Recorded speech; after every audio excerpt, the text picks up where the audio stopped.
यो स्टार्टअप कर्जा जुन छ हाम्रो देशमा यो साँच्चैकै पाइरहेछ कि छैन? गत आर्थिक वर्षमै करिब 600 जनाले यस्तो स्टार्टअप कर्जा चाहिँ पाएको छ। 73 करोड जुन विनियोजन गरिएको छ यो जसले पनि लिन पाउँछ कि यसको प्रावधान पनि के छ? रोजगारी सृजना गर्न सक्ने क्षमता छ र तीव्र व्यावसायिक क्षमता चाहिँ छ भने कर्जा चाहिँ सहजै रूपमा प्राप्त गर्न सक्छ। धेरै जसो स्टार्टअपहरूले मिस गर्ने त्यो लिगल कुराहरू के हुन्? व्यावसायिक कारोबारहरूलाई चाहिँ वैधता नै दिन सक्नुहुन्न। ट्याक्सको जुन समस्या छ नि मानसिक तनाव जस्तै छ, तर यस्तो कुनै अर्को पनि प्रावधान छ ताकि सुरुको केही वर्षसम्म ट्याक्सै नलागोस्? 1% भन्दा कमै ब्याजमा इन्टरप्रेन्योरहरूले ऋण पाउन सक्ने अवस्था देखिन्छ। जिरो ट्याक्स, करै तिर्नु पर्दैन।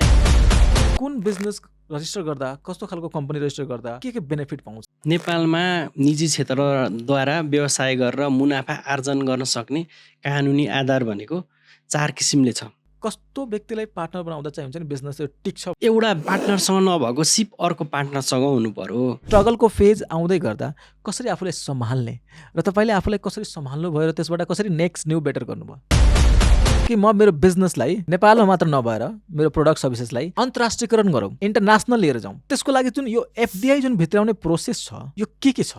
करिब 2050-51 सालतिर हाम्रो देशमा चाहिँ वैदेशिक लगानीले विनोद चौधरी सरले कसरी गर्नुभयो त, जबकि हाम्रो देशमा अहिलेसम्म यो धेरै नेपालीलाई लाग्ने प्रश्न मध्येको प्रश्न हो र म आफै पनि यसमा कसरी भयो होला भनेर एकपटक बुझ्ने